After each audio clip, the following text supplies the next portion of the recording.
Ya, Assalamualaikum, selamat pagi semuanya.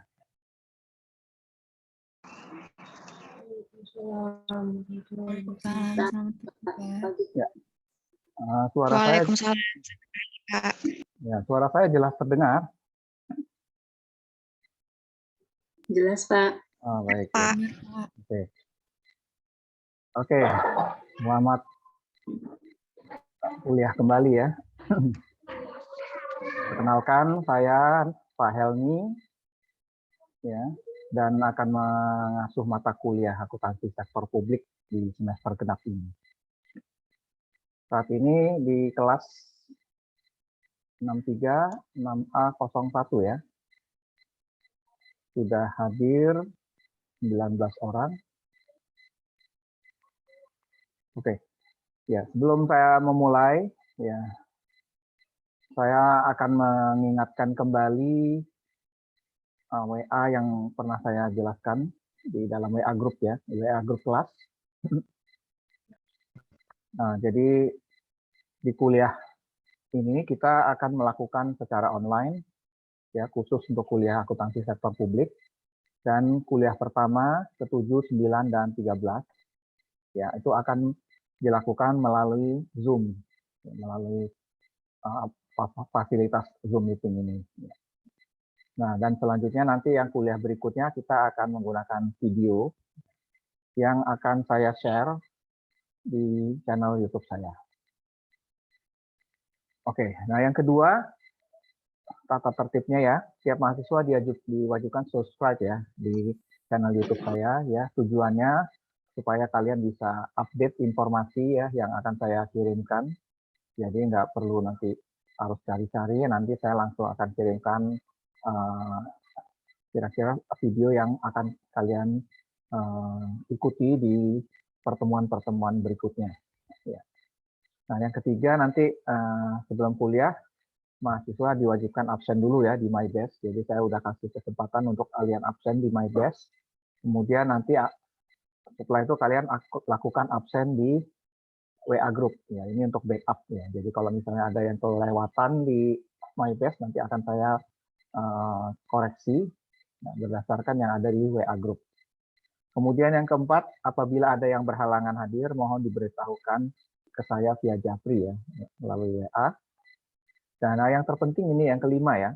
Jadi di semester 1 ini ya, di satu semester genap ini nanti akan ada 16 latihan soal yang harus dikerjakan di MyBest. Jadi dalam waktu 1 minggu. Jadi setiap akhir kuliah, saya nanti akan memberikan latihan soal di MyBest ya. Nanti kalian buka setelah selesai kuliah ini dan kalian harus kerjakan. Batasnya adalah 1 minggu ya. Jadi kalau lewat dari 1 minggu nanti tidak akan saya nilai. Ya, jadi nanti kira-kira ada sekitar 16 soal sampai di akhir semester ini. Nah, kemudian di MyBest juga untuk tambahan nilai tugas ya, silakan menjawab pertanyaan saya di kolom diskusi di MyBest. Jadi ada pertanyaan yang saya kirimkan juga di situ. Jadi kalian harus jawab dan nanti akan menambah nilai. Ya. Nah, yang ketujuh nih ya, ini yang saya tekankan ya. Jadi di kuliah melalui Zoom ini saya mohon kamera diaktifkan ya. Karena saya ingin ada interaksi antara saya dengan kalian ya. Dan nanti di situ akan ada pertanyaan-pertanyaan dari saya kepada kalian ya, sehingga paling tidak kuliah yang kita lakukan melalui Zoom ini secara langsung sinkronus ya. Itu ada manfaatnya ya, dibanding kalau kita melakukan melalui video, itu kan kalian hanya satu arah one way, mendengarkan dan kemudian selesai. Ya. Nah, kalau melalui Zoom ini paling tidak kalian bisa bertanya, bisa diskusi langsung dengan saya. Nah, makanya untuk itu tolong Ini yang kameranya masih off, ini tolong diaktifkan semua ya. Ini kebanyakan masih pada off ya. Ada 29 kamera ya. Tolong diaktifkan ya. Nah, yang terakhir adalah apabila ada pertanyaannya tentang materi kuliah yang belum kalian pahami ya, silahkan WA Japri saya atau bisa ditanyakan di dalam WA group ya. Nah, itu adalah ketentuan perkuliahan yang saya jalankan di semester ini ya. Mudah-mudahan kalian harus mengikutinya sampai selesai sehingga absensi nanti tetap akan lengkap ya. Jadi tidak akan mempengaruhi nilai akhir kalian. Oke, saya akan memperkenalkan diri saya dulu ya. Sebentar saya share screen saya dulu ya.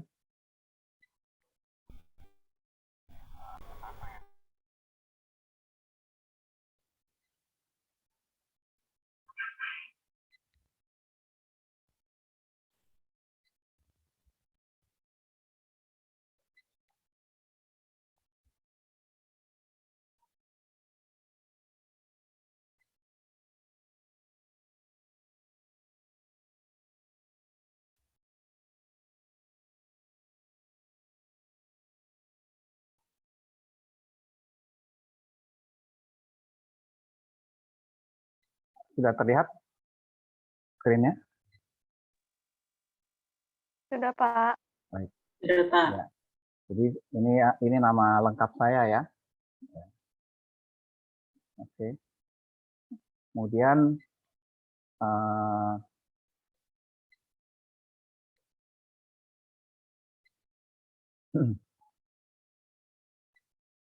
ya, ini adalah biodata saya ya. Nama saya Helmi Pantaruna ya. Saya adalah lulusan dari S1 Fakultas Ekonomi UI, jurusan akuntansi tahun 89 sampai 95. Sudah lama ya. Mungkin kalian ada yang belum lahir kali. Nah, kemudian S2 saya adalah dari ITMI International Business School. Saya ngambil sekolah bisnis ya, tahun 2010 sampai 2013. Nah, saat ini saya memegang sertifikasi CA, namanya Charter Accountant. Jadi ini kebanyakan jurusan akuntansi ya. Ya, saya harap kalau kalian nanti ini anak-anak akuntansi semuanya S1 akuntansi kan. Nah, kalau nanti udah lulus nanti coba kalian ambil gelar ini ya. Ini yang ngeluarin dari Ikatan Akuntan Indonesia, CA. Ya, kalau kalian sudah punya gelar ini, kalian akan diakui di seluruh dunia bahwa kalian adalah seorang akuntan. Ya. Nah, kemudian saya memiliki izin akuntan berpraktek namanya. Ya. Nomornya ini AB597. Ini yang mengeluarkan adalah Kementerian Keuangan. Jadi kalau kita sudah memiliki nomor ini, kita bisa buka kantor, ya, kayak dokter gitu ya. Kita bisa memeriksa laporan keuangan perusahaan. Ya. Nah ini kantor saya adalah kantor jasa akuntan, KJA Yusuf Helmi dan rekan, izin Kementerian Keuangan nomor 166 tahun 2019. Nah sebelum saya berprofesi, ya seperti yang sekarang ini, saya dulu adalah karyawan juga. Jadi saya memiliki pengalaman kerja di beberapa perusahaan asing, perusahaan multinasional di Indonesia. Ya. Jadi mulai April 2016 sampai 2018 Oktober terakhir, saya bekerja di PT Nippon Paint AR Indonesia ya sebagai financial controller. Ya. Nah sebelumnya di 2013 sampai 2015 saya di PT Regenesis Indonesia sebagai finance manager.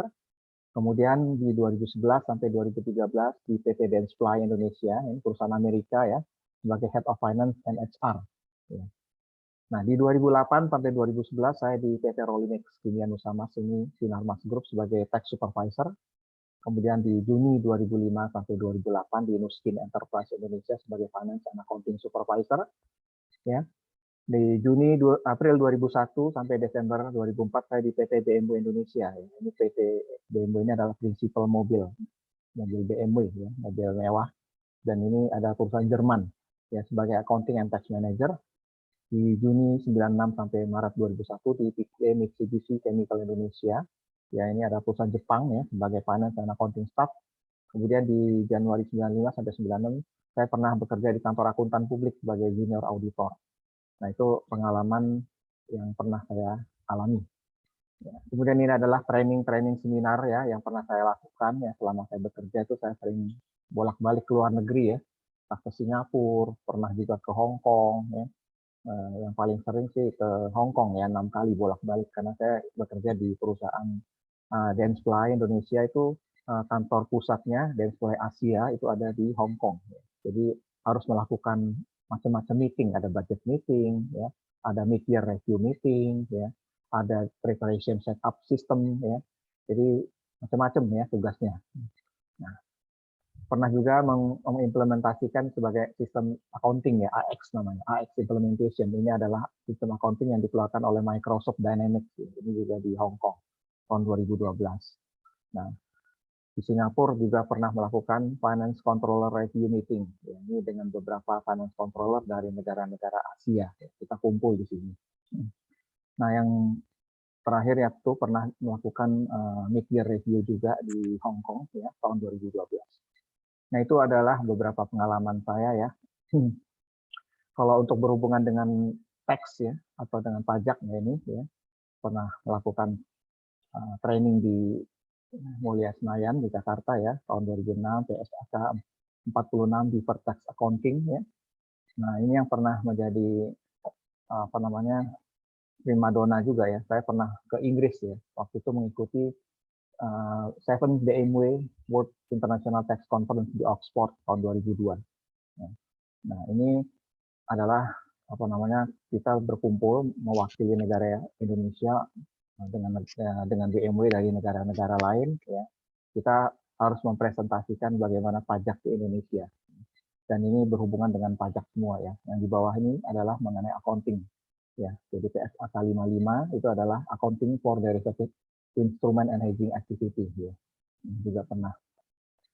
Oke, nah ini kalau misalnya kalian nanti akan ada tugas ya yang saya berikan ya, paling tidak nanti adalah beberapa yang harus kalian kirimkan ke email saya di sini ya. Dan ini nomor WA saya udah kalian punya ya. Dan ini channel YouTube saya ya. Mungkin kalian sudah ada yang subscribe. Oke, saya rasa dari saya itu mudah-mudahan kalian bisa ini ya. Kalau misalnya ada yang kurang jelas nanti bisa ditanyain. Nah, saya ingin berkenalan dengan kalian ya. Nah, ini poin-poinnya ya. Ya, jadi paling tidak saya bisa mengenal dari beberapa dari kalian mewakili teman-temannya ya. Ya. Nanti tolong sebutkan namanya, asal SMA, apa SMK ya. Kemudian di mana tinggalnya, kemudian apa moto hidup visi misi, kemudian apa yang diharapkan dari kuliah ini. Oke. Ya, mungkin yang belum menyalakan video silakan dinyalakan ya. Saya coba yang dari Dina Rahmawati. Silakan Dina coba memperkenalkan diri.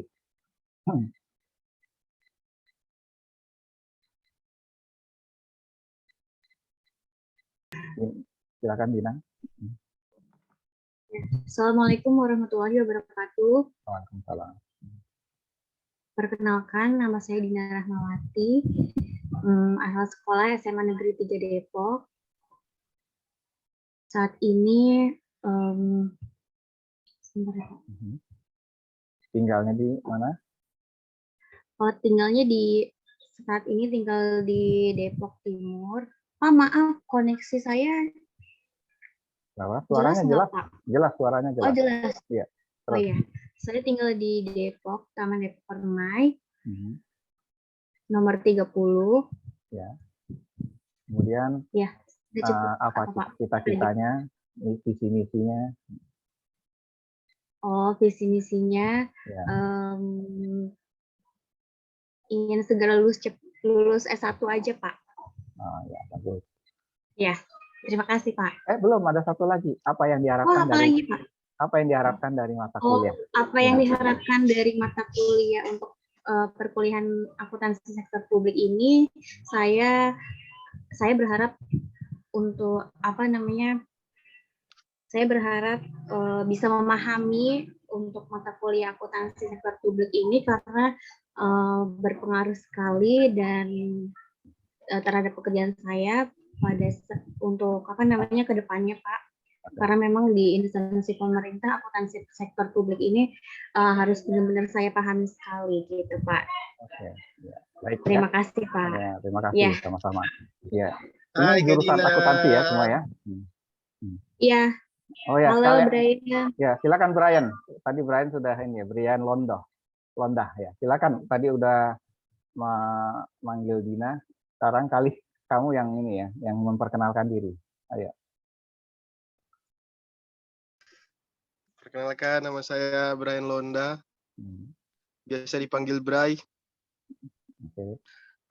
Asal sekolah SMK Negeri 1 Manado, dan sekarang saya tinggal sekarang di Asrama Kopassus Cijantung, Jalan Chandrasa 11 nomor 1. Oke.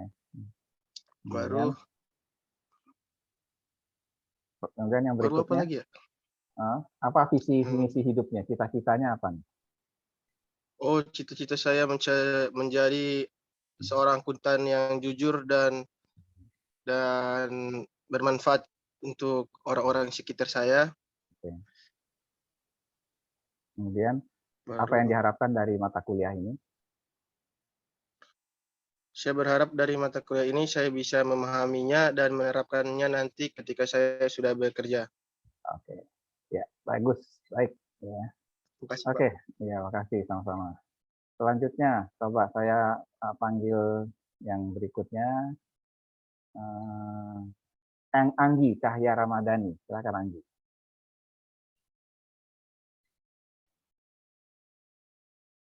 Halo, perkenalkan, nama saya Anggi Cahaya Ramadhani. Saya tinggal di Depok Asal 2. SMA-nya mana? Saya dulu SMK-nya di SMK Perintis Depok. Terus cita-cita saya biar jadi orang sukses aja sih, Pak.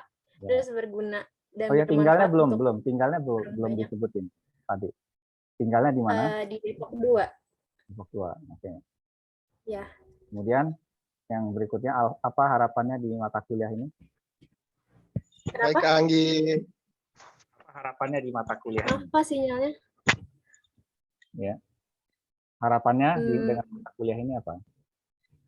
Harapan saya biar bisa lebih memahami materi ini aja ke depannya, terus bisa menerapkan juga untuk ke depannya.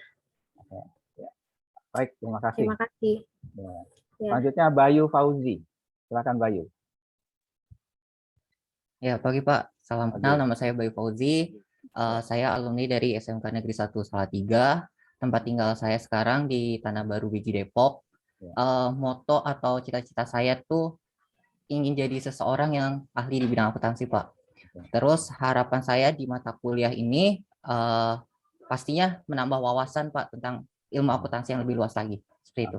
Ya, baik. Bagus ya. Terima kasih. Hai Kak Bayu. Ya. Berikutnya Putu. Coba Putu Anjani. Ya, Putu. Silakan Putu. Selamat pagi Pak, salam kenal. Saya Nilo Putu Anjani Maharani. Saya asal sekolah saya SMA Negeri 2 Semarapura, Bali. Saya sekarang tinggal di Depok, Kelapa 2. Cita-cita saya atau moto hidup saya menjadi anak yang berguna dan bisa membanggakan kedua orang tua. Terus saya berharap untuk mempelajari akuntansi publik ini, sektor publik ini untuk kedepannya agar saya bisa lebih memahami akuntansi sektor publik di dunia kerja pemerintahan. Sekian Pak, terima kasih. Ya, baik, makasih. Baik. Ya, hai Kang Nilu. Wah, ini sering menyapa temannya terus ya.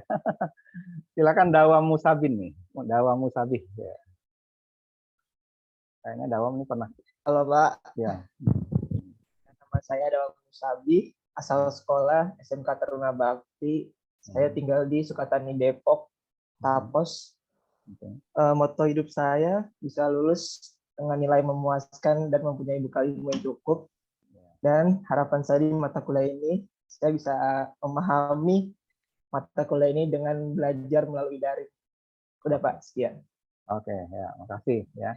Ya Pak. Udah lumayan ya. Udah pada kenal semua belum nih? Soalnya kalau kenalan semua nih bisa habis waktu kita. Ya, apa satu lagi deh. Iya, satu lagi Ingrid nih, coba nih Ingrid. Silakan Ingrid. Ya Pak, nama saya Prilly Sayetapi, asal sekolah SMA Negeri 2 Saparua di Ambon.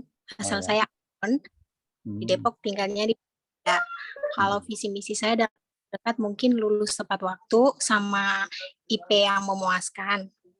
Terus di mata kuliah ini semoga ilmunya tersampaikan dengan baik, punya bekal nanti ketika lulus dapat bermanfaat. Terima kasih. Oke, makasih ya, Andi. Ingrid ya namanya tadi ya. Oke. Ya. Hai Kak Ingrid, Salken. Sekarang sudah hadir 30 orang ya. Kita tadi udah berapa orang tadi itu semuanya? Ada yang ngitungin nggak? Nggak. Oke. Oke, saya mulai saja ya untuk materi mata kuliah kita ini ya. Baik, saya share screen sebentar. Nah.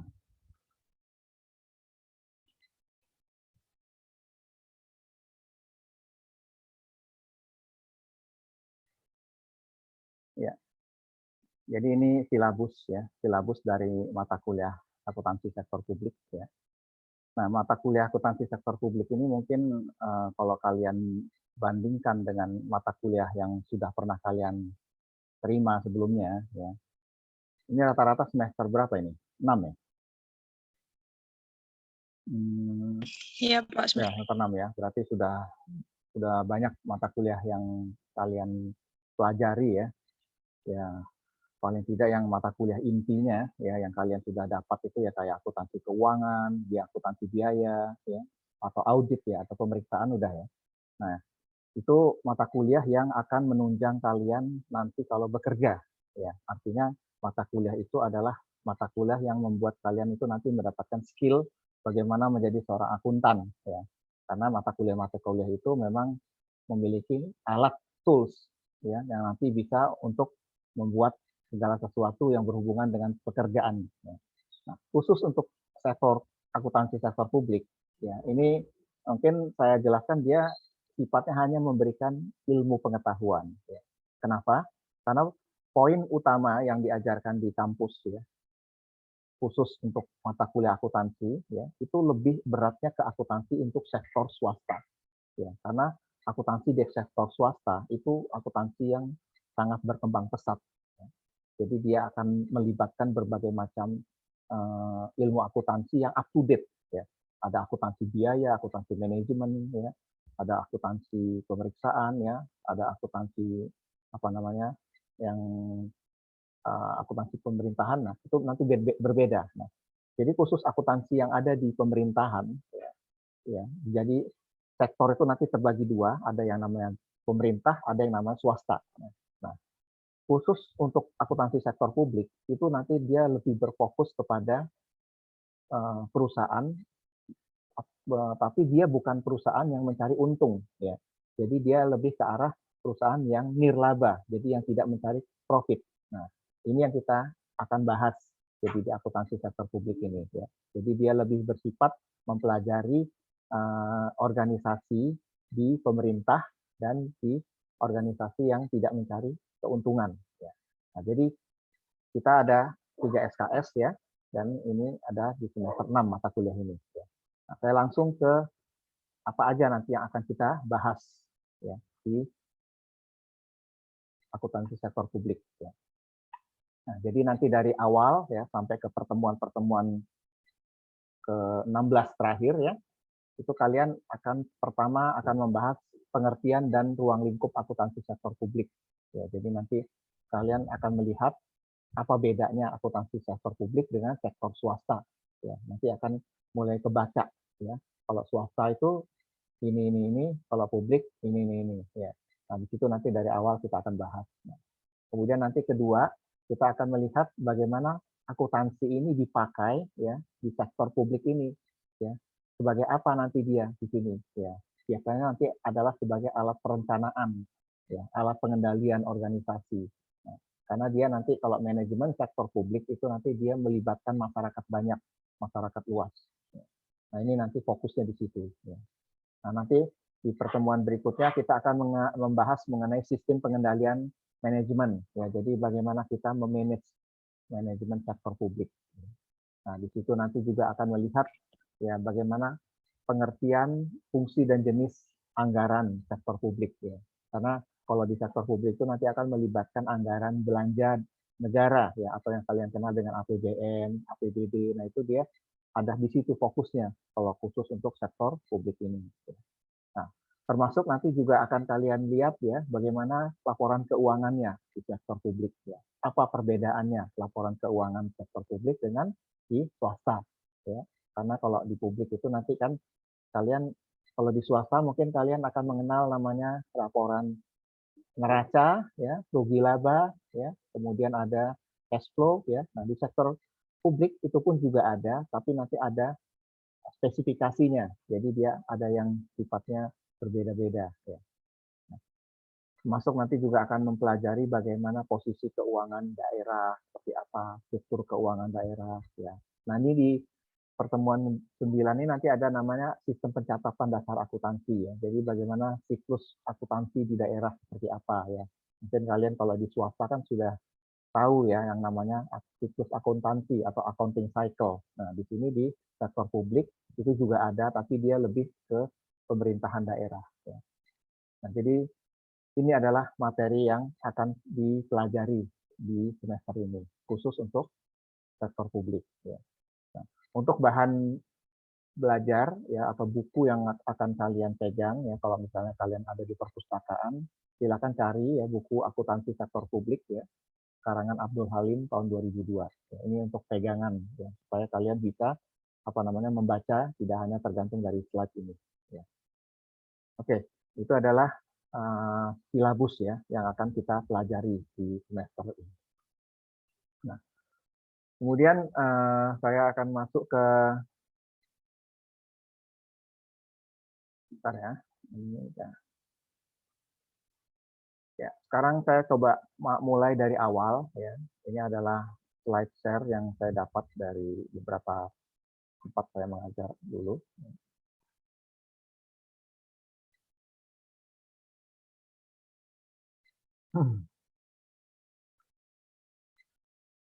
Langsung. Nah, jadi dari awal nanti kita akan melihat apa tujuan sebenarnya kita mempelajari ini, akuntansi sektor publik ini ya. Jadi kita akan memahami sebenarnya apa pengertian dari sektor publik ya. Kemudian di sini kita nanti akan lihat ada nggak ciri-cirinya dari organisasi sektor publik ya. Seperti apa sih sektor publik itu ya? Ciri-cirinya seperti apa ya. Kemudian juga nanti akan bisa lihat karakteristiknya ya yang ada di sektor publik ini terhadap akuntansinya seperti apa ya. Nah, sekarang kita ingin tahu publik itu apa yang dimaksud dengan publik ya. Nah, mungkin kalian akan bertanya ya, publik itu adalah masyarakat luas. Masyarakat ya, orang ya, lingkungan kita ya. Jadi di sini publik itu memiliki makna ya yang berbeda sebenarnya di setiap bidang ilmu ya. Ada yang publik mengatakan bahwa publik itu adalah community, bisa. Ada yang mengatakan publik adalah tempat orang berkumpul ya. Itu pun juga bisa, tergantung di mana kita berada ya. Itu yang disebut dengan publik. Nah, kalau publik di bidang ekonomi itu pasti berbeda dengan publik di bidang politik, hukum ya. Karena dia ada pengertian-pengertian tersendiri ya. Mungkin publik di ekonomi itu sama aja dengan ada mengatakan sebagai market atau pasar ya. Nah, tapi kalau dari sisi hukum, publik itu mungkin dianggap sebagai masyarakat yang memang benar-benar ada di dalam lingkungan, baik di lingkungan pemerintah ataupun di lingkungan swasta ataupun di lingkungan negara kesatuan kita ini yang luas. Nah, itu bisa berbeda fungsinya. Jadi sebenarnya tidak mudah untuk memberikan pemahaman ya terhadap pengertian akuntansi sektor publik ya dengan pengertian yang lain ya. Disitulah letaknya. Jadi ini harus kalian pahami dari awal ya. Terus bagaimana persamaan ya antara sektor publik dengan sektor swasta ya. Nah, kalau kalian banding-bandingkan ya, itu sebenarnya sama ya. Karena apa? Karena dua-duanya itu adalah bagian dari sistem ekonomi di suatu negara ya. Di dalam suatu negara itu kan ada swasta, ada pemerintahan ya. Dan ada juga di situ yang disebut dengan LSM ya. Nah, itu juga sebenarnya dikategorikan sebagai publik. Jadi mereka berdua itu adalah sektor yang memang bagian dari suatu negara, ya, dan dia menggunakan sumber daya yang sama untuk mencapai tujuan organisasi. Ya. Jadi keduanya itu adalah sesuatu yang memang ada dalam satu negara dan memiliki tujuan yang sama. Kemudian keduanya itu menghadapi masalah yang sama untuk kelangkaan sumber daya. Ya. Jadi misalnya kalau misalnya dari sektor swasta, ya, yang kita tahu dia membutuhkan sumber daya orang yang memang hebat untuk mengelolanya dan memiliki sumber daya bahan baku yang mereka butuhkan. Nah, itu pun kadang-kadang ada yang mereka harus cari langka, misalnya dia mencari bahan baku yang pokok-pokok, ya. Nah, begitu juga dengan pemerintah. Nah, itu juga kadang-kadang memiliki kelangkaan sumber daya tertentu, ya. Dan itu mereka tidak bisa penuhi sehingga harus mendapatkannya dari swasta. Nah, ini sama-sama antara publik dan swasta itu saling bekerja sama di sini. Nah, kalau dari sisi pengendalian manajemen, ya, dalam hal ini mungkin kita menyebutnya manajemen keuangan, yaitu sebenarnya dua-duanya sama. Ya, kenapa? Karena di sektor publik itu mereka memiliki manajemen keuangan juga untuk mengelola dana. Ya, dananya mungkin lebih besar dari sektor swasta. Ya, kenapa? Karena dia melibatkan APBN. Ya, APBN itu sifatnya satu negara, nah besar. Nah, itu mereka harus di-manage, ya, dan di situ dibutuhkan Kementerian Keuangan yang mengelola itu semua. Pun sama di sektor swasta itu ada juga manajemen keuangan yang mengelola, ya. Mungkin yang mengelola bisa manajer keuangan atau finance manager, ya, accounting manager, ya. Nah, itu semua adalah orang-orang yang akan mengelola resources keuangan yang ada di sektor swasta. Nah, dua-duanya ini membutuhkan informasi, ya, informasi yang handal, ya, dan relevan antara satu dengan yang lain. Kemudian kedua sektor itu terikat pada peraturan perundang-undangan dan ketentuan hukum. Ya, jadi dua-duanya itu nggak bisa asal-asalan, ya, melakukan manage dari sisi keuangannya, ya, karena mereka akan dikasih rambu-rambunya. Ya, artinya ada pembatasan. Ya, untuk sektor publik itu biasanya sangat terikat dengan undang-undang. Ya, tapi kalau sektor swasta itu biasanya ada standar-standar yang harus dipenuhi. Ya. Itulah yang kita sebut dengan persamaan dari sisi ini, ya, antara sektor publik dan sektor swasta. Nah, jadi kalau kalian di sini lihat, ya, apa perbedaan, ya, antara sektor publik dan swasta, ya. Jadi kalau dari sisi tujuan organisasi, ya, kalau sektor publik itu dia non profit motive, artinya dia tidak mencari keuntungan. Ya. Nah, mungkin kalian ingin bertanya-tanya, apa sih yang disebut sektor publik? Ya, saya kasih contoh, ya, misalnya seperti rumah sakit, ya, ya ada pendidikan, ya, seperti sekolah, ya, ataupun kalau lembaga-lembaga yang ada di pemerintahan yang tidak mencari untung, ya, itu banyak, ya. Nah, itu seperti Badan BNN, Badan Narkotika Nasional, KPK, ya. Itu adalah badan-badan yang memang dibentuk tapi tidak mencari profit, tapi dia memiliki misi-misi khusus atau tugas-tugas tertentu. Beda dengan sektor swasta, ini adalah profit motive, ya. Dia mencari keuntungan. Bagaimana saya menginvestasikan uang saya ini untuk dikelola, untuk diproduksi, ya. Akhirnya nanti ujung-ujungnya saya harus mendapatkan laba, profit dari hasil yang sudah saya invest ini. Nah, ini memang tujuan dari sektor swasta, ya, maximize shareholder, ya, memaksimalkan pemegang saham. Ya. Kenapa? Karena memang mereka tujuannya adalah bisnis, ya. Jadi kalau orang menginvestasikan sesuatu, ya, pasti dia ingin agar usahanya itu berhasil dan mendapatkan keuntungan. Ya. Nah, ini swasta, ya. Kalau dari sisi sumber pendanaan, ya, kalau dari sektor publik, ya, ini pasti dari pajak, ya. Jadi kalau kalian misalnya melihat APBN, anggaran pendapatan belanja negara, ya, itu komponen terbesar untuk revenue-nya di sisi kiri, ya, income-nya itu adalah dari tax atau pajak. Ya. Kenapa? Karena itu adalah sumber utama, ya, dari income yang didapat oleh negara. Ya. Nah, negara memperoleh pendapatan itu nanti digunakan untuk rakyat, untuk semuanya, ya, untuk pembuatan infrastruktur, untuk membuat jalan, membuat rumah sakit, sekolah, dan sebagainya. Nah, itu dia harus mendapatkan ini dari pajak. Nah, pajak itu dipungut dari masyarakat, dari rakyatnya, karena nanti rakyat itu juga yang akan menikmati. Ya. Ada namanya retribusi juga. Nah, ini beda dengan pajak. Ya. Kalau pajak itu dia menyetor tapi tidak mendapatkan imbalan langsung, tapi kalau retribusi ya. Kita ambil contoh retribusi parkir, retribusi untuk penyewaan tempat-tempat tertentu ya, penggunaannya. Nah, itu kan kita akan memanfaatkan fasilitas dan kita menikmati fasilitas tersebut. Nah, itu yang disebut dengan retribusi. Dana juga kalau untuk publik itu dia bisa mendapatkannya dari hutang ya. Kayak pemerintah kita, APBN kita ya, defisit APBN itu ditutupi dengan mendapatkan utang dari lembaga-lembaga kreditor ya, internasional seperti IMF ya, IDB ya, Bank Islamic Development Bank ya, Asian Development Bank ya, itu adalah kreditor internasional yang akan menutup defisit daripada cash yang berkurang ya. Artinya kalau misalnya kita pengeluaran lebih besar dari pendapatan pasti akan ada defisit. Nah, ini defisit ini diambil dari hutang. Nah, itu dilakukan di sektor publik juga, terutama di pemerintahan atau di APBN. Nah, atau dia bisa melalui obligasi pemerintah. Nah, yang disebut dengan obligasi itu adalah penjualan surat berharga kepada rakyatnya. Ya. Dan ini sifatnya jangka panjang, long term. Ya. Misalnya ada pembuatan jalan tol, nah dia mengeluarkan obligasi. Nah, obligasi ini dibeli untuk mendapatkan uang yang nanti akan membiayai pembangunan tersebut. Ya. Nah, ini banyak dilakukan oleh pemerintah karena obligasi ini bunganya kecil dan tidak terlalu memberatkan pemerintah karena dia sifatnya jangka panjang bisa mencapai 40-50 tahun. Ya. Nah, ini yang disebut dengan obligasi.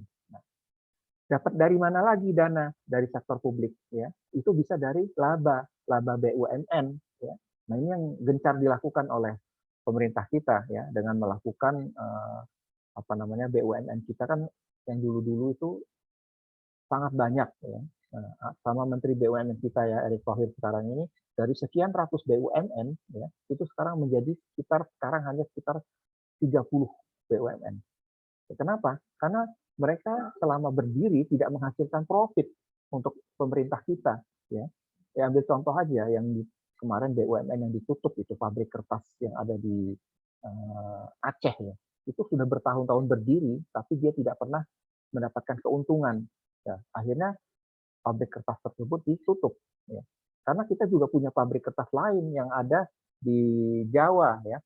Nah itu harus terus dilihat sama pemerintah kita, mana-mana BUMN kita yang profit.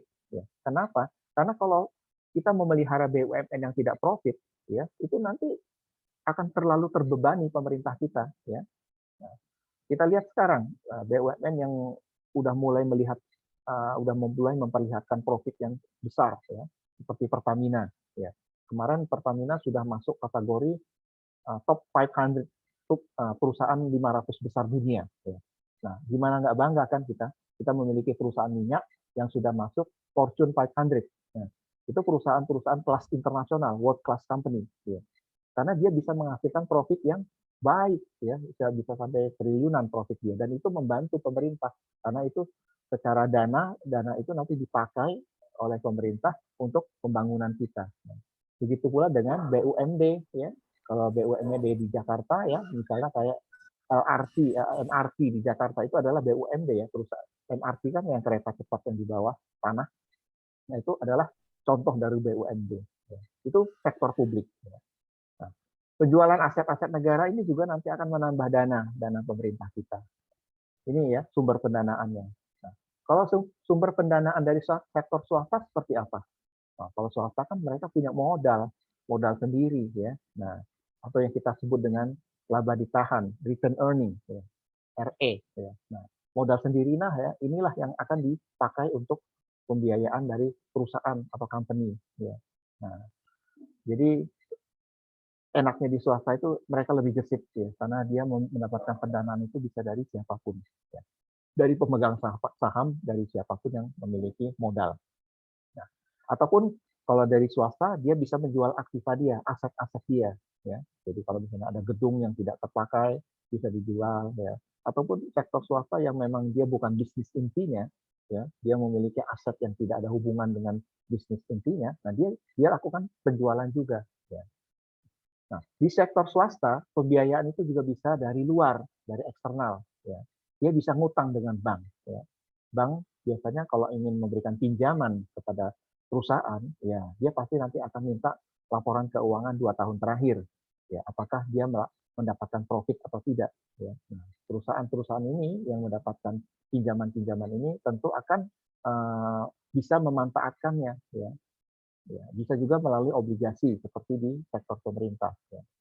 Nah, ataupun melalui penerbitan saham. Nah, ini biasanya yang dilakukan oleh perusahaan-perusahaan yang sudah go public. Ya. Mereka listing di bursa efek, kemudian dia bisa meng-issue share saham di bursa tersebut dan publik bisa membeli saham di situ. Nah, ini yang dilakukan oleh sektor swasta. Mungkin kalian sudah mendapatkan mata kuliah mengenai saham ya atau equity, capital dan sebagainya, pasar modal ya. Nah, itu kalian lebih detail belajar dari situ. Kemudian apa perbedaan dari sisi responsibility pertanggungjawaban? Nah, kalau sektor publik itu biasanya pertanggungjawabannya nanti di DPR, MPR ya, karena di situ dia ada yang mengawasinya ya. Ya, jadi kalau misalnya kayak Departemen Pendidikan ya yang dipegang oleh Mas Nadiem sekarang ini, Mas Nadiem Makarim ya, sebagai Menteri Pendidikan. Nah, itu lembaga dia nanti yang mengawasi sektor publiknya adalah di Dewan Perwakilan Rakyat kita DPR ya, khususnya di Komisi Pendidikan ya. Nah, seperti itu. Jadi dia nanti akan ada rapat dengan pendapat antara menteri dengan anggota dewan. Dia nanyain, apa yang sudah kamu lakukan nih? Ya, ya mungkin dia bisa menjawab ya, saya sudah membuat program MBKM yang sekarang ini lagi populer ya, Merdeka Belajar, Kampus Merdeka. Ya. Nah, itu kan menggunakan dana dari APBN, ya, dana yang sangat besar. Nah, itu dia harus mempertanggungjawabkan ke DPR, ya, dipakai untuk apa, benar nggak pemanfaatannya? Itu ya, kalau sektor publik seperti itu. Ya. Nah, kalau sektor swasta, ya itu dia bertanggung jawabnya kepada siapa coba? Pemegang saham, ya. Siapa yang menjadi owner dari perusahaan tersebut, ya. Ya, owner itulah nanti yang akan bertanya kepada direksinya, apa yang sudah kamu lakukan di perusahaan ini? Apakah mendapatkan profit atau tidak? Apakah saham-saham perusahaan kita akan menaik atau tidak? Ya. Termasuk juga kalau misalnya perusahaan itu sudah diambil alih oleh kreditor itu yang sudah memberikan modal, ya, misalnya bank-bank. Ya. Nah, bank-bank itu juga nanti akan bertanya, mana modal yang sudah saya berikan, yang sudah saya injek di perusahaan ini, apakah bisa saya dapatkan kembali, ya, keuntungan berapa yang saya dapat terima. Nah, itu di swasta, ya, di sektor swasta itu seperti itu. Ya. Jadi bedanya itu kelihatan ya dari publik dan swasta. Ya. Nah, yang lebih jelas lagi ya dari struktur organisasi. Ya, kalau publik itu kalian kan akan tahu kan bagaimana sifatnya. Pasti rantainya panjang, birokratis. Ya. Kenapa? Karena dari bawah ke atas, ya, dari level yang paling rendah menuju level yang paling atas itu hierarkinya, jenjang-jenjangnya itu sangat panjang dan itu yang menyebabkan organisasinya itu gemuk kalau di sektor publik, ya. Ya, itu yang agak membuat di mana di sektor publik ini kadang-kadang kita suka frustasi ya karena harus dilempar dari meja 1 ke meja 2, meja 3 dan sebagainya. Terlalu berjenjang, hierarkis, ya. Jadi pertanggungjawabannya itu harus dari A ke B, B ke C, C ke D, dan seterusnya sampai atas. Ya. Nah, kalau di sektor swasta bagaimana? Ya, mungkin organisasinya nggak besar sebesar di sektor publik ya. Jadi levelnya itu lebih gampang ya, lebih fleksibel, ya, lebih datar. Ya. Ataupun bisa lintas fungsional. Ya. Ya, misalnya saya ambil contoh aja kalau di sektor swasta, di perusahaan, ya, levelnya itu kan hanya dari awal itu adalah misalnya staff, ya, kemudian di atasnya staff ada supervisor, ya, kemudian dari atasnya supervisor ada asisten manajer, ya, kemudian di atas asisten manajer ada manajer, ya, nah di atasnya manajer ada senior manajer, ya, di atasnya senior manajer baru masuk ke level direksi, ya, atau CEO atau CFO, ya, dan sebagainya. Nah, jadi jelas ininya hierarkinya, ya. Jadi kalau misalnya kalau si CFO atau direktur keuangan ingin mendapatkan laporan, ya pasti dia nanti akan meminta ke level manajerialnya, level manajernya, di accounting atau finance manajernya untuk memberikan report ke dia, gitu. Dan seterusnya, ya termasuk manajernya ingin mendapatkan laporan dari bawahannya, pasti dia larinya ke asmen dia, asisten manajer dia, ya. Jadi ada jenjang-jenjangnya. Memang sama antara publik dan swasta, tapi jenjang di publik lebih panjang dibanding dengan swasta. Nah, kalau lihat dari karakteristik anggaran, ya. Ciri-ciri daripada anggarannya seperti apa.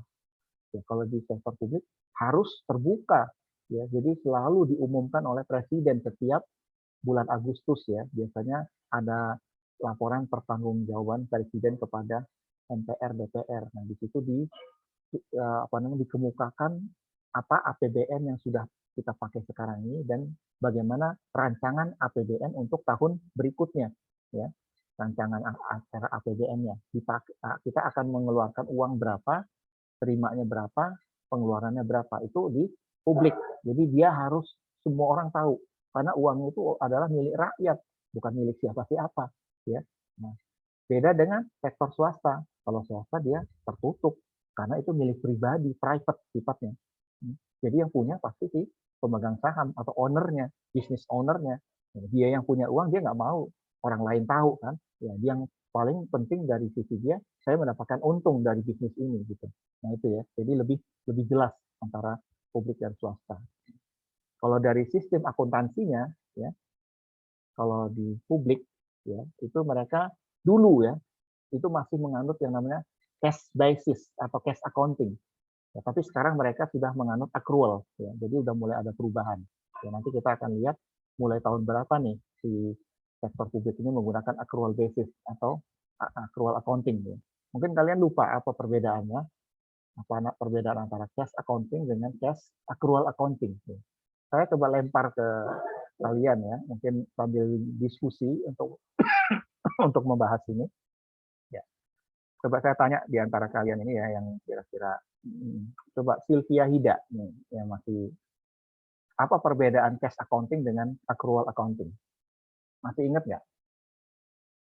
Sylvia.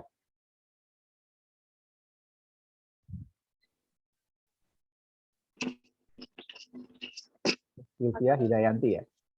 Silakan. Iya, Pak. Apa perbedaannya?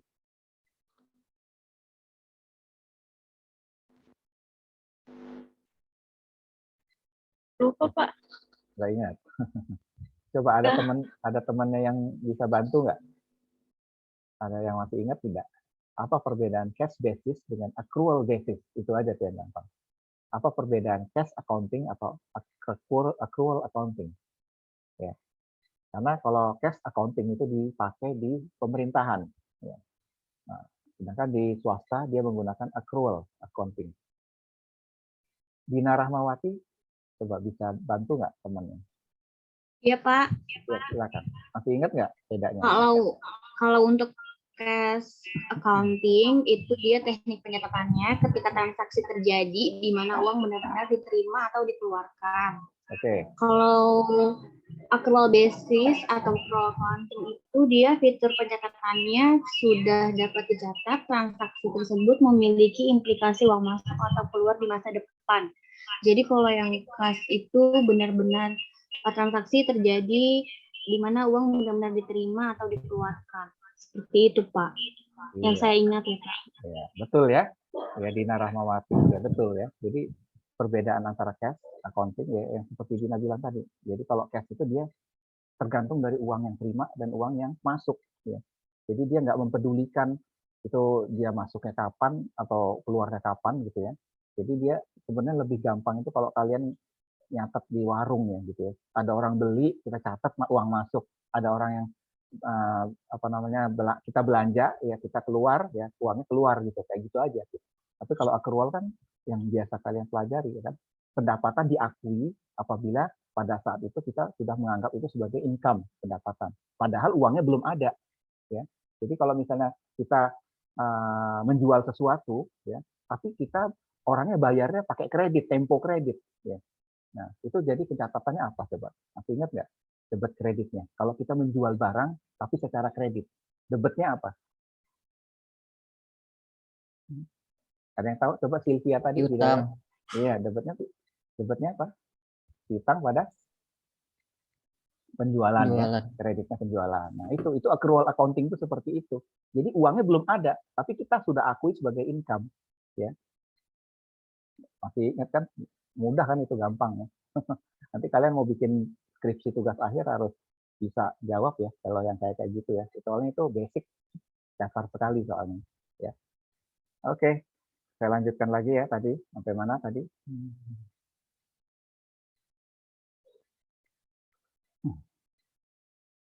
Ya, jadi itu adalah pengertian antara cash accounting dan accrual accounting.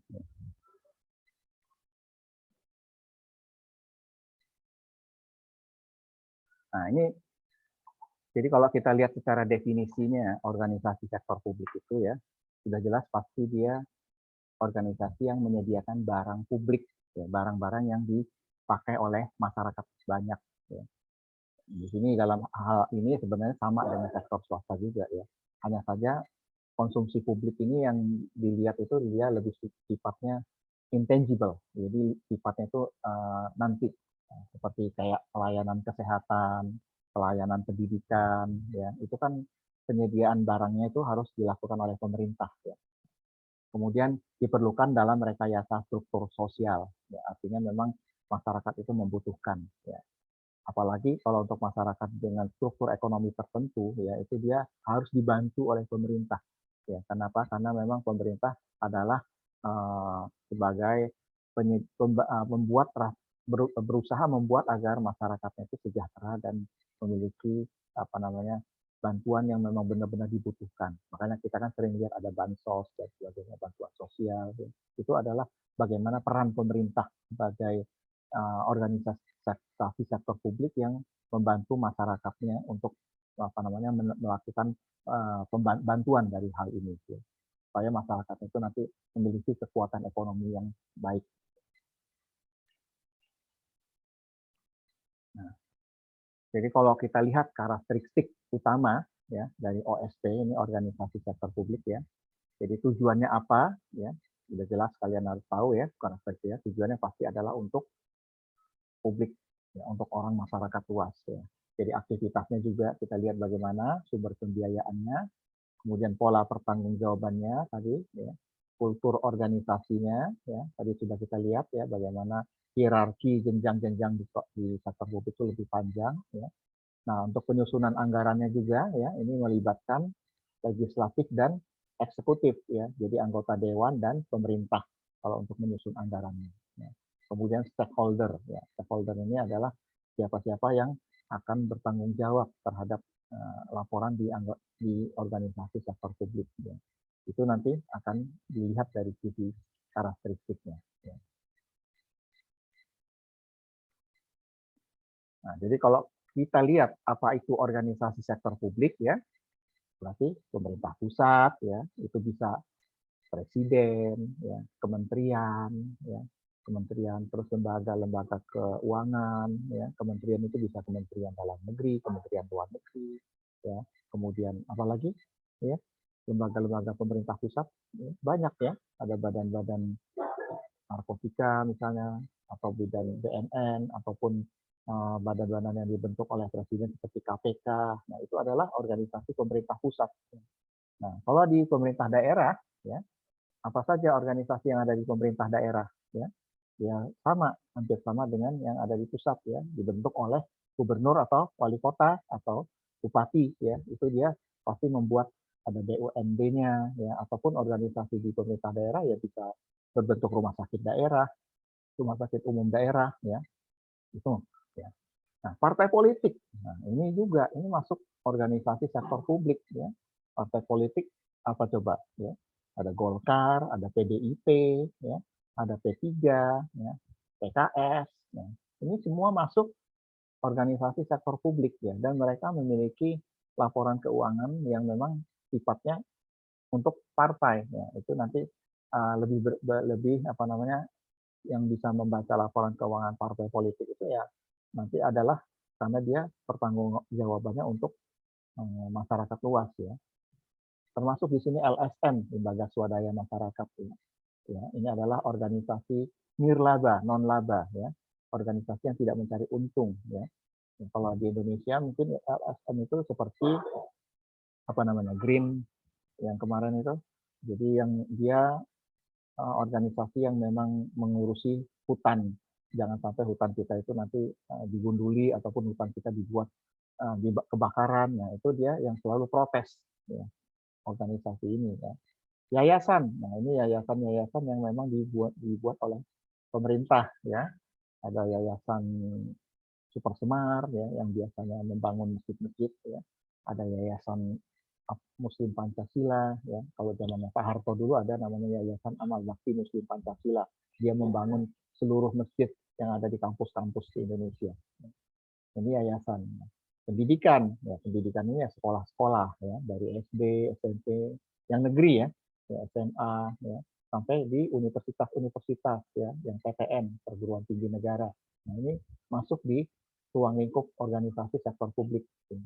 Nah, kalau kesehatan ya rumah sakit ya, rumah sakit umum daerah, rumah sakit puskesmas ya yang paling kecil yang dari di pemerintah ya itu adalah masuk di organisasi sektor publik. Ya.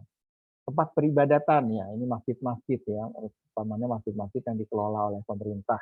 Ya, kalau yang terbesar Masjid Istiqlal, ya itu kan yang mengelola adalah negara ya, pasti pemerintah di bawah Kementerian Agama yang mengawasinya. Ya. Nah, ini adalah jenis-jenisnya.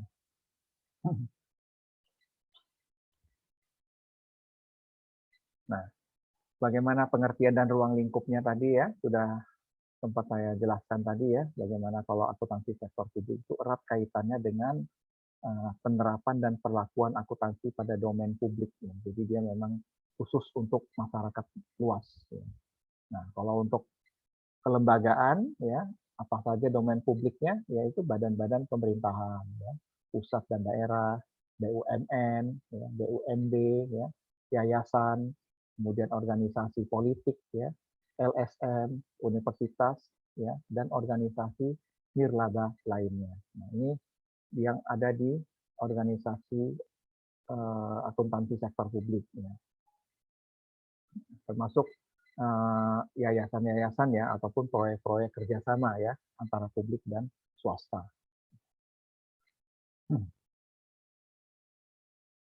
Baik. Nah, mungkin ada yang ingin kalian tanyakan ya mengenai itu tadi, ada yang kurang paham ataupun apa ya, silakan. Ya, mumpung kita masih banyak waktu untuk ini mengerjakan. Silakan kalau ada yang kurang jelas bisa kalian tanyakan ya, apa hal-hal yang kira-kira berhubungan dengan sektor publik ya.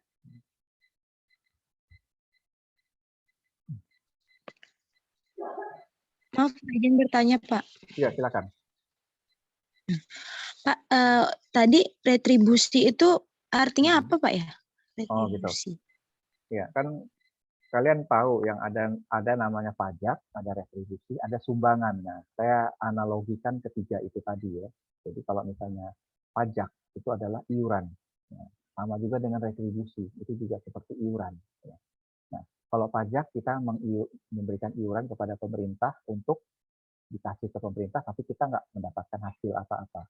Nah, kalau retribusi, kita juga memberikan iuran ya kepada pemerintah, tapi kita mendapatkan manfaat. Ya.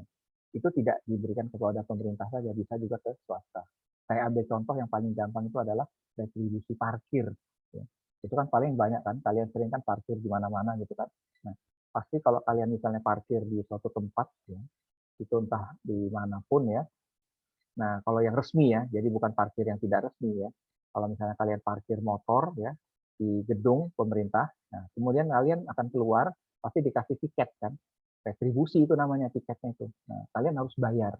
Nah, dengan uang yang kalian keluarkan itu kalian mendapatkan manfaat ya dengan membayar retribusi, motor kalian aman ya, dan kalian juga di situ nggak perlu merasa khawatir kalau takut-takut tercuri ataupun motornya juga parkirnya di tempat yang teduh. Nah, itu ya. Jadi retribusi itu adalah semacam iuran yang memberikan manfaat kepada orang yang memberikannya. Ya. Nah, kalau sumbangan pasti kalian juga ngerti kan. Sumbangan itu kan juga kita memberikan sesuatu atau donasi kan kepada seseorang dan orang itu juga mendapatkan manfaat. Ya. Jadi tiga-tiganya itu seperti itu ciri-cirinya ya. Jadi agak-agak mirip tapi berbeda dari sisi ini ya, pemanfaatannya. Gimana kira-kira? Tadi siapa yang nanya? Putu, Pak. Putu. Oh, Putu Anjani ya. Oke. Kira-kira udah nangkep ya? Ya, paham, Pak. Terima Oke, kasih, Pak. baik. Ya. Ada lagi yang mau ditanyakan kira-kira? Ya, sehubungan dengan materi tadi ya, ataupun kalian ada hal-hal yang berhubungan dengan akuntansi yang lain, nggak apa-apa kalian sharing ilmu yang bisa.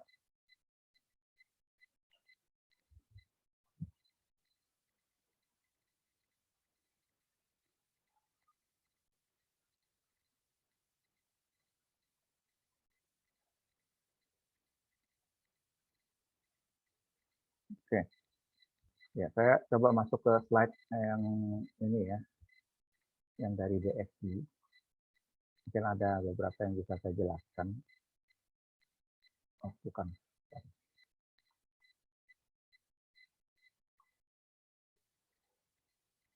Hmm.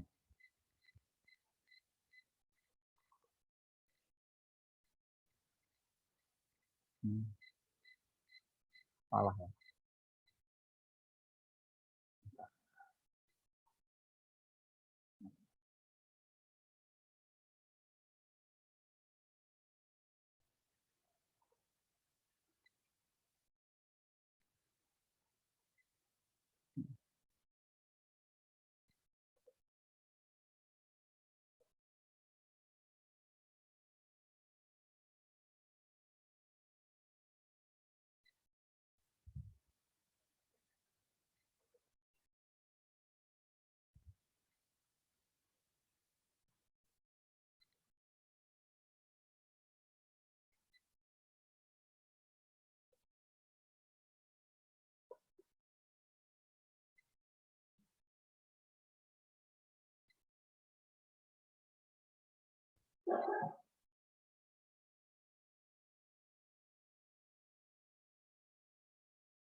Ya, ya, udah masuk ya slide-nya ya. Nah, jadi kalau dari slide yang ada di BSI ya, ini yang tadi itu tambahan dari saya ya, mungkin untuk lebih kalian pahami. Nah, kalau di sektor publik itu kita lihat di sini ada pemerintah ya, ada namanya non pemerintah ya. Nah, kalau dia pemerintah itu dia menggunakan standar namanya PSAP ya. Ya, ini singkatan dari standar akuntansi pemerintah PSAP ya. Nah, kalau di non pemerintah ya atau nirlaba ya, itu dia menggunakan SAK atau PSAK 45 ya. SAK itu standar akuntansi keuangan ya, dan PSAK 45 ini khusus untuk organisasi yang tidak mencari profit atau nirlaba. Nah, jadi keduanya inilah yang kita sebut dengan sektor publik ya. Jadi antara pemerintah dan non pemerintah. Gitu. Nah, kalau dari sektor publik tadi kan kita akan lihat ya ada pemerintah dan non pemerintah ya. Nah, kalau yang disebut dengan organisasi nirlaba ya, itu bisa berupa organisasi kemasyarakatan ya, ataupun yayasan ya, atau organisasi non pemerintah yang termasuk organisasi internasional ya. Nah, jadi dia organisasi ini biasanya kalau yang nirlaba itu yang memang benar-benar dia tidak mencari keuntungan. Ya, kalau di negara kita ini banyak sebenarnya organisasi yang non profit ya. Itu biasanya LSM, lembaga swadaya masyarakat. Nah, jadi itu yang kita sebut dengan organisasi nirlaba. Nah, kalau kita lihat dari keunikannya ya, itu perbedaan tadi kan sudah kita lihat ya bagaimana kalau sektor publik itu dia keunikannya itu pada tujuannya dan kepemilikannya. Ya. Nah, jadi kalau publik itu memang tujuannya adalah untuk kemaslahatan umat, untuk kesejahteraan rakyat banyak gitu ya. Nah, dan pemiliknya udah pasti pemerintah. Itu yang keunikan dari sini. Terus kalau dari sisi organisasi ya aktivitasnya ya sebenarnya antara publik organisasi sektor publik dengan swasta itu ada juga yang hampir mirip-mirip gitu. Ya misalnya kita ambil contoh rumah sakit ya. Kan ada rumah sakit pemerintah ya. Ada juga rumah sakit swasta. Nah, jadi itu kalau dari sisi itu memang kelihatannya sama-sama organisasi yang memberikan pelayanan kepada masyarakat. Tapi kalau yang rumah sakit pemerintah tadi memang dia diperuntukkan bagi masyarakat yang kurang mampu dan di situ juga untuk pembayarannya juga mungkin tidak terlalu besar. Tapi kalau itu rumah sakit swasta, itu kan memang sama-sama melayani masyarakat luas. Hanya saja di rumah sakit swasta, di situ memang biayanya atau biaya pengobatannya itu memang lebih tinggi, ya, karena dia ditanggung sendiri dan tidak ada bantuan dari pemerintah. Ya. Nah, cuman memang dua-dua organisasi ini sama-sama organisasi publik, ya. Cuman memang fungsinya berbeda. Yang satu dia tidak mencari profit yang publik, tapi yang swasta dia memang mencari profit, untung. Ya. Makanya kenapa rumah sakit swasta lebih mahal untuk biaya-biaya dan ongkosnya, ya karena dia memang mencari keuntungan dari situ, ya. Mungkin dia bisa memberikan obat yang lebih tinggi, yang lebih mahal, ya, dengan harga yang lebih mahal juga, termasuk fasilitasnya, ya, dari sisi kamarnya, ya, ada kamar VIP, ada kamar perawatan yang kelasnya mahal, ya, kayak hotel, ya, super deluxe, deluxe dan sebagainya. Nah, itu dari sisi swasta itu memang seperti itu karena mereka mencari profit di situ.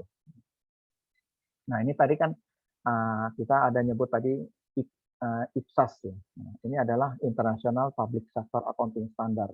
Ya. Jadi ini organisasi yang mengatur standar akuntansi untuk sektor pemerintahan, ya. International Public Sector Accounting Standard IPSAS namanya. Nah, kalau di swasta ada yang masih ingat nggak apa organisasi yang ada di swasta? Nah, mereka kan mengeluarkan SAK namanya, Standar Akuntansi Keuangan. Nah, nanti coba kalian buka lagi, ya, organisasi yang untuk di perusahaan swasta itu apa yang mengaturnya. Nah, ini udah, ya, tadi, ya, definisi sektor publik tadi adalah, ya, mekanisme teknik dan analisis akuntansi yang diterapkan pada pengelolaan dana masyarakat di lembaga-lembaga tinggi negara, departemen, Pemda, BUMN, yayasan, ya, atau proyek-proyek kerjasama antara publik dan swasta. Kemudian akuntansi sektor publik merupakan bidang akuntansi yang mempunyai ruang lingkup di lembaga-lembaga tinggi negara, ya, departemen di bawahnya, pemerintah daerah, yayasan, partai politik, perguruan tinggi, ya, dan organisasi non-profit lainnya. Itu definisinya. Ini bidang-bidangnya tadi sudah kita lihat, ya. Nah, ini tujuan, ya. Tadi tujuan akuntansi sektor publik, ya. Tadi belum ada, ya. Jadi kalau menurut Mardiasmo, ya, Profesor Mardiasmo, ya, ini adalah dosen dari UGM tahun 2019. Sekarang dia menjadi Ketua Ikatan Akuntan Indonesia, dia Ketua IAI, ya. Nah, dia memberikan, jadi apa yang dimaksud dengan tujuan dari akuntansi sektor publik, dia adalah memberikan informasi yang diperlukan untuk mengelola secara tepat, efisien, dan ekonomis atas suatu operasi dan alokasi sumber daya yang dipercayakan kepada organisasi. Ya. Jadi tujuan ini kaitannya dengan manajemen kontrol. Ya. Jadi bagaimana pengelolaan sesuatu, ya, yang sudah dipercayakan. Ya. Nah, kemudian yang kedua adalah memberikan informasi yang memungkinkan bagi para manajer untuk melaporkan pelaksanaan tanggung jawab dalam mengelola secara tepat dan efektif program dan penggunaan sumber daya yang menjadi wewenangnya dan tanggung jawabnya, dan memungkinkan bagi pegawai pemerintahan untuk melaporkan kepada publik atas hasil operasi pemerintah dan penggunaan dana publik. Jadi di sini lebih ke arah bagaimana responsibility, ya, responsibility daripada manajernya yang memiliki tanggung jawab untuk melaporkan kepada masyarakatnya. Itu, ya. Nah, kemudian ini tadi sudah, ya, perbedaan sektor publik dan swasta, ya. Nah, dari sisi struktur pertanggungjawaban, ya. Nah, persamaan-persamaan tadi sudah kita bahas, ya, bagaimana persamaan antara sektor publik dan sektor swasta. Nah, jadi kalau lihat bidang utama akuntansi sektor publik, di sini kita lihat akuntansi pemerintah pusat, pemerintah daerah, partai politik, LSM, dan yayasan, ya, pendidikan, ya, di sini sekolah dan perguruan tinggi, kemudian kesehatan, puskesmas atau rumah sakit, kemudian tempat peribadatan, masjid, gereja, vihara, dan pura. Ya, itu bidang-bidang utama. Nah, kalau kita lihat dimensi dari akuntansi sektor publik itu sebenarnya apa? Ya, di sini dimensi itu adalah bagaimana accountability-nya, bagaimana kita melihat apakah dari sisi ini bisa dipertanggungjawabkan atau tidak. Ya. Apa yang sudah diamanatkan tersebut. Ya. Accountability bisa dilihat dari kejujuran. Ya. Jadi berhubungan dengan mekanisme untuk menghindari penyalahgunaan jabatan publik.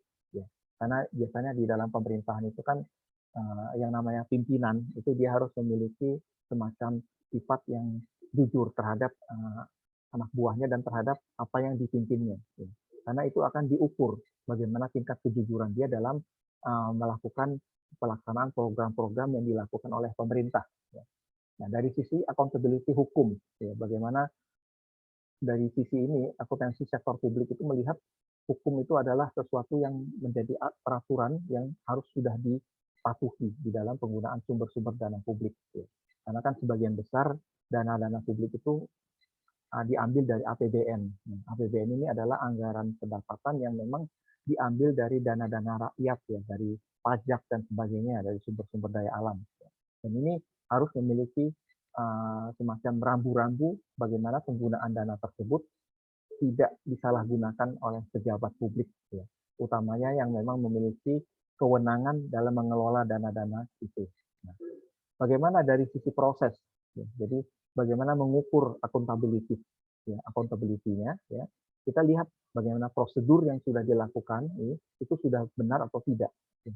Karena kan ada proses-proses yang dilanggar di dalam melakukan pelaksanaan tersebut. Nah, kita ambil contoh misalnya dalam menjalankan proyek-proyek yang dilakukan oleh pemerintah, itu biasanya mereka ada hal-hal yang mereka tidak ikuti peraturan-peraturannya. Ya, misalnya dalam sisi tender ataupun dalam memenangkan sesuatu supplier di dalam proyek-proyek yang di pemerintahan. Nah, itu proses-proses itu kadang-kadang tidak dilakukan semestinya, sehingga banyak terjadi pelanggaran-pelanggaran. Nah, ini yang harus dipahami, ya, karena sektor publik ini melibatkan dana rakyat, dana masyarakat.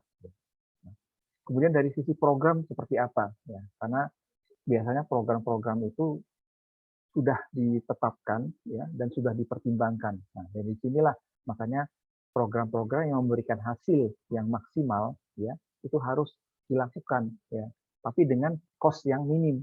Kenapa? Karena penghematan dana yang dilakukan itu sangat berguna. Ya. Utamanya adalah bahwa dana yang digunakan itu memang benar-benar untuk tujuan yang maksimal, sehingga tidak ada kebocoran-kebocoran dari dana-dana yang dipakai oleh pemerintah. Nah, itu dari sisi inilah dimensi dari akuntabilitas dari sektor publik. Ya. Nah, kemudian ada juga kita lihat dari sisi policy atau kebijakan. Ya. Kenapa? Karena ini biasanya kaitannya dengan kebijakan yang diambil oleh DPR, ya. Ya, sehingga pemerintah pun jadi harus mengikuti apa yang sudah diputuskan oleh anggota dewan, ya, karena representasi dari DPR itu adalah masyarakat. Ya. Masyarakat memiliki hak untuk melakukan interpelasi, ya, di dalam dewan apabila melihat ada suatu kejanggalan dalam penggunaan dana-dana yang dibuat. Ya. Makanya di sini yang disebut dengan akuntabilitas dari sisi policy atau kebijakan. Nah, ini dimensi-dimensi ini yang harus dipahami di dalam pemanfaatan dana di sektor publik. Ya. Nah, dari sisi public sector sendiri, ya, itu harus dilihat bahwa ada yang namanya accountability dan transparansi. Ya. Kenapa? Karena penggunaan dana masyarakat itu memang harus diukur dari sisi pertanggungjawabannya dan transparansinya. Ya. Kenapa? Karena di sini masyarakat itu adalah stakeholder. Ya. Stakeholder itu adalah orang yang memang memiliki kemampuan yang memang dia harus mengawasi bagaimana tugas-tugas dari pengelola itu terhadap tujuan organisasi, ya, sehingga mereka harus melihat bahwa mereka adalah pengawas dari suatu kegiatan. Ya. Jadi masyarakat juga akan selalu melihat bahwa penggunaan dari dana-dana sektor publik ini harus dilihat dan harus diawasi sekecil-kecilnya. Ya. Kenapa? Jangan sampai terjadi penyalahgunaan wewenang. Ya. Banyak terjadi ya di dalam proyek-proyek pemerintah itu dananya bocor, sehingga kita akan melihat ada banyak penggelembungan atau markup dari proyek-proyek pemerintah yang dilakukan oleh pengguna anggaran, ya, sehingga akhirnya proyek tersebut membutuhkan dana yang lebih besar dari yang harus sesungguhnya, dan ini yang kadang-kadang banyak terjadi, dan ini penghamburan uang negara. Ya. Jadi sektor publik itu adalah sektor di mana dana itu tersebut memang harus dilihat bahwa itu adalah bukan milik pribadi atau private. Ya. Nah, kemudian sektor publik juga memiliki tujuan ya yang berbeda dibandingkan dengan sektor swasta ya. Jadi ada hal-hal yang memang tidak bisa dibandingkan antara publik dan swasta ya. Kenapa? Karena beda, dua-duanya adalah dua organisasi yang sangat berbeda ya. Sektor publik itu biasanya memang anggarannya adalah dari APBN, dan sektor swasta itu adalah anggarannya melalui pemegang saham ya. Nah, di sini yang harus dilihat ya. Dan juga untuk menyusun informasi apa yang disampaikan itu perlu adanya standar sehingga terjadi kontrak kesepakatan antara penyusun, pemakai, dan pemeriksa dalam menyusun dan memahami informasi tersebut. Jadi kalau kita lihat ya bahwa di sinilah perbedaan-perbedaannya yang harus dipahami ya antara sektor publik dan sektor swasta. Kemudian tujuan sektor publik itu biasanya adalah akuntabilitas, ukuran, sumber daya dikelola. Jadi itu akan banyak mempengaruhi ya informasi apa yang disajikan dan standar apa yang digunakan dalam menyusun informasi tersebut. Jadi itu yang penting ya, bahwa transparansi dan akuntabilitas itu adalah hal yang sangat utama di dalam sektor publik. Oke, kira-kira kita sudah masuk di akhir dari materi kita ya. Jadi di materi yang pertama ini ya, pengertian akuntansi sektor publik ini bisa kalian pahami ya isinya ya, bahwa banyak perbedaan-perbedaan yang harus dilihat ya, bahwa di sektor publik ini semuanya sangat ketat dari sisi pengawasan ya, karena ini adalah dana dan penggunaan uang negara ya. Jadi yang nanti kalau memang kalian nanti bisa kerja di sektor publik ya, entah di pemerintahan ataupun di mana, jadi harus benar-benar dipahami ya bahwa pemanfaatan dana uang negara ini adalah sesuatu yang sangat penting ya. Kenapa? Karena ini adalah uang rakyat yang memang dikelola. Ya. Baik, kira-kira sampai di sini materi saya ya. Nanti setelah ini kalian coba jawab di kolom chat ya. Ada pertanyaan saya di situ, kolom diskusi. Di situ ada pertanyaan, nanti kalian jawab pertanyaan itu ya. Dan di soal latihan juga di e-learning My Best, di situ juga ada soal latihan ya, bisa kalian kerjakan dalam waktu kurang lebih 1 minggu ini ya. Ingat, apabila lewat saya tidak akan nilai ya. Itu saja. Mungkin ada hal-hal lain yang kalian kurang jelas, boleh sebelum saya tutup perkuliahan ini, materi ini ya, bisa kalian tanyakan ya.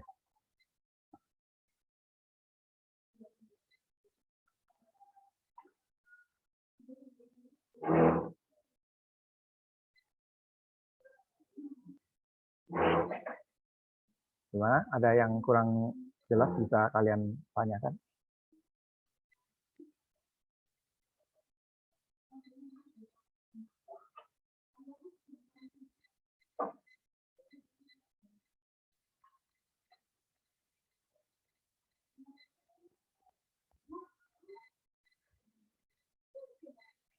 Baik, kalau memang nggak ada yang ditanyakan lagi ya, saya rasa materi ini sudah bisa saya tutup ya kuliah kita di siang ini ya. Mudah-mudahan bisa kalian pahami dan bisa kalian mengerti. Ya. Oke, saya rasa itu aja semuanya. Terima kasih ya. Mudah-mudahan bisa kalian cerna dan kalian pahami apa yang saya presentasikan siang ini. Itu saja. Assalamualaikum warahmatullahi wabarakatuh. Selamat siang semuanya. Selamat siang, Pak. Terima kasih, Pak. Selamat siang, Pak. Terima kasih, Pak. Oke. Kerjakan tugas-tugasnya ya. Saya live dulu. Baik, Pak.